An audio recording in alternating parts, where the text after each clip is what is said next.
propriétaire, Jean, 89 ans, né au Pré-Saint-Gervais. En 1942, j'ai été requis STO par les troupes allemandes. Et en disant ça à mon père le soir, il m'a dit « Mon garçon, tu fais ce que tu veux » et tout ça. Et dans le coup, je suis jamais parti. J'habitais Saint-Maur-des-Fossés à cette époque-là. Et je suis parti à Brosse, vu que je connaissais très bien la région.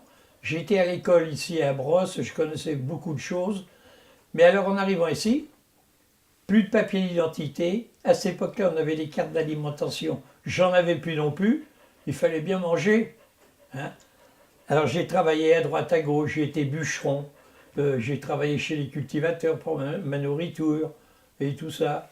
Et puis ma foi, bon, petit à petit, j'ai rencontré un camarade qui malheureusement aujourd'hui est décédé. C'était Robert Guilloux de Farges. Et puis il est arrivé une époque où l'occupation allemande avançait et nous, il fallait qu'on parte. Et c'est là que j'ai pris le maquis avec lui, au maquis du Loup. On est venu nous chercher, j'étais au maquis du Loup. Parce que c'était une époque où on a eu un parachutage des Anglais dans la vallée de l'Isle. La vallée de l'Isle, c'est une forêt qui est à côté du petit pays de Bois d'Arcy. Et là, il y a eu des armes.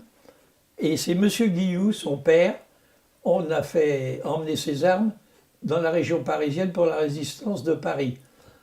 Et il a emmené ses armes dans son tombereau en pleine nuit avec des chevaux. Il y avait plein d'Allemands dans la région.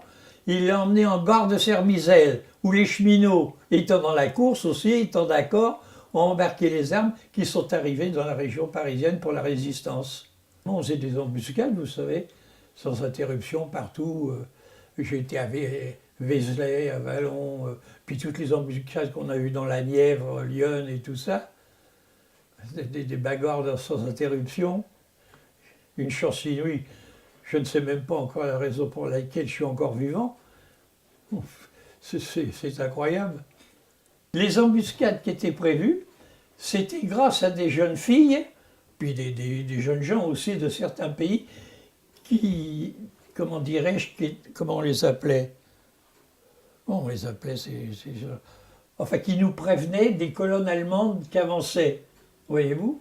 Et à cette époque-là, ils prévenaient le maquis, le capitaine du maquis, qui lui organisait ce qu'on appelle des embuscades, c'est-à-dire telle colonne allemande qui arrivait, nous, en embuscade, dans les fossés avec nos armes, les FM, les fusils mitrailleurs, les mitraillettes, enfin les grenades, tout ce qu'on avait. On se planquait, on attendait les Allemands, puis quand ils arrivaient, allez, on pilonnait pendant une demi-heure, trois quarts d'heure, le plus possible, et puis on évacuait par la suite. On ne connaissait même pas la peur. Hein.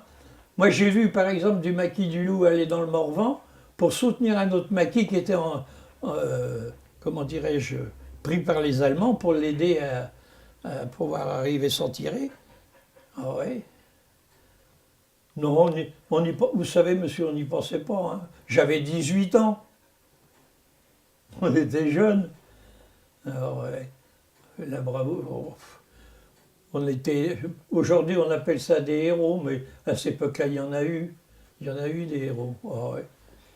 Puis des familles, combien de familles comme ça dans la région qui nous a aidés, où on mangeait, parce qu'on n'avait plus rien à manger. Des gens d'autres qui étaient collabos, et puis d'autres qui étaient vraiment sincères, quoi, qui nous aidaient. Ah oui. Ah oui, alors. Moi, j'avais plus d'espoir, aucun. N'ayant plus de carte d'alimentation, de carte d'identité, j'avais plus rien. Je risquais de me faire prendre par les Allemands, hein, vu l'époque. Et c'est la raison pour laquelle, avec Robert, c'était plus possible, je ne pouvais plus rester ici. Sans ça, les Allemands m'auraient pris, et puis j'aurais fini dans un camp en Allemagne, ou je ne sais où, voyez-vous. Il fallait réfléchir vite, hein. Et c'est comme ça, bon, que je suis parti. Le maquis, puis ma foi, toutes les suites qu'on a pu faire. Ah oui, oui. Il fallait vite réfléchir. Hein. Quand je suis arrivé au maquis, avec le nombre de gars qui y étaient, on était plusieurs centaines quand même, on avait un espoir fou, comme quoi on aurait vaincu, quoi, on aurait foutu... D'ailleurs, le maquis, il était à Creux là-bas, après Clamecy. On a libéré Clamecy, des Allemands aussi. On est venu ici à Brosse aussi. Le maquis est venu ici à Brosse, à cette époque-là. Oh, c'était en quelle année ça? 43, 44, quelque chose comme ça. Hein. Oui, oui. Oui, oui. On avait des gendarmes avec nous, les gendarmes de la brigade de Chantelle. Il y avait une brigade de Chantelle qui était venue avec nous. Ils sont tous fait descendre là-bas à l'entrée d'Avallon, des gendarmes. Oui, oui, qui au dernier moment étaient rentrés en résistance. Hein. Et ils se sont fait tuer là, oui, à l'entrée d'Avallon, vers le cimetière. Là, oui. C'était incroyable. On s'entraînait, vous savez, c'était inimaginable. On a passé des hivers, des fois, qui faisaient vraiment froid. On se blottissait, on avait une couverture, on se blottissait les uns contre les autres pour avoir un peu chaud. Parce qu'on couchait tout habillé sur de la fougère dans les maquis. Les maquis étaient faits, on faisait des tentes avec les parachutes qu'on recevait, les parachutages, vous savez, et il y en avait de toutes les couleurs. C'était de la soie à cette époque-là. Et avec ça, on couchait là-dedans. On mettait de la fougère et on couchait tout habillé. À part, on pouvait se déchausser. Mais il fallait être toujours sur le qui-vive. Hein. Ah ouais. Remarquez, je vais vous dire, on était un peu forcés. Comme je vous l'ai dit tout à l'heure, j'étais requis STO, n'ayant plus de carte d'alimentation, ni de carte d'identité, tout ça. Et puis il y avait quand même la peur de l'approche des Allemands qui arrivaient et puis qui expédiaient des camarades de toutes sortes, des syndicalistes, des politiques, des juifs et tout ça, en camp de concentration, même des jeunes, comme moi à cet âge-là. Alors n'ayant plus rien de papier et tout ça, je risquais gros, voyez-vous. C'est ce qui nous a malgré tout obligés de rentrer en résistance. Hein. Ah oui. Mon nom de maquis, c'était Zanzibar. Pourquoi, j'en sais rien. Quand je suis arrivé, le capitaine a dit « tu t'appelleras Zanzibar ». Terminé. Alors on se connaissait uniquement. Robert Guillou, qui était très grand, j'ai près de 2 mètres, on l'appelait double mètre. Vous voyez, des noms absurdes, mais on avait que des noms comme ça. Mais quand on allait en embuscade, on était heureux, hein, on était fiers d'y aller.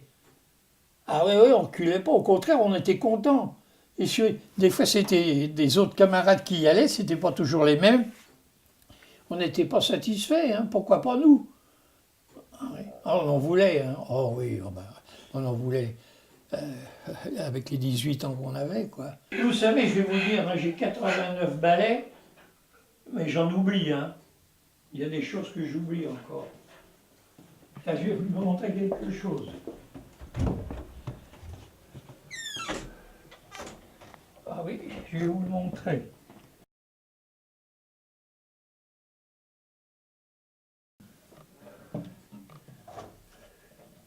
Oh, c'est pas loin.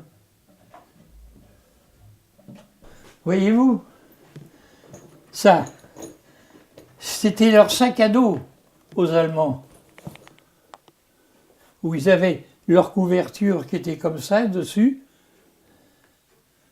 Il y avait des bretelles là, puis attendez. Alors ils mettaient leurs affaires là-dedans, des baïonnettes allemandes. Alors vous pouvez y aller, hein, c'était du bon acier. Si.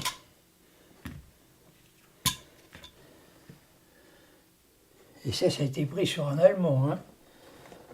Alors là-dedans, ils mettaient leurs affaires, la baïonnette. Vous voyez, ça, il n'y en a pas beaucoup qui le lancent, ça. C'est même marqué Maquis du Loup 42, 44 là.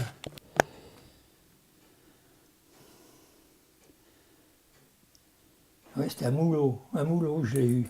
On était en embuscade à Moulot, tiens, avec Robert Guillou, je me rappellerai. Avec Robert Guillou, il était sur une hauteur avec son fusil mitrailleur. La colonne allemande arrive, paf! Son fusil mitrailleur s'est enrayé. Impossible de tirer. Et moi, j'étais en voltigeur dans le bas, avec des copains, une douzaine de copains, d'ailleurs que j'ai réussi à sauver, c'est comme ça que je suis devenu caporal-chef. J'ai été nommé parce que j'ai réussi à les sauver. Ça, on se faisait tous descendre là à Moulot. Ah oui. Ah oui, ça. J'ai même sa gamelle au bas, je me dis, je sais pas où je l'ai mis, elle est en bas, oui. À son poignet. Ça, c'était allemand, oui.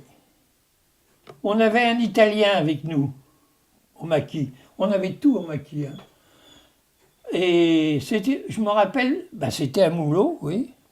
À Moulot, dans la Nièvre. Il arrive les camions allemands. Lui, il était costaud, il était au fusil mitrailleur. Il y avait 32 Todd. C'est des Todd des Allemands qui travaillaient. C'était un peu comme le génie en France. Avec son fusil mitrailleur, il a descendu les 32 gars qui étaient dans le camion, comme ça, debout, lui. 32. Je me rappellerai toujours de lui. Un Italien. Ben, vous savez, il y avait des Espagnols aussi, qui étaient partis à cette époque-là chez Franco. C'était Franco, oui. Qui ont atterri à Brosse. Et je les ai très bien connus, ces gars-là. Et c'est moi qui les ai ramenés au maquis, parce qu'ils ne pouvaient plus tenir ici non plus. Regardez, quand on a 18 ans.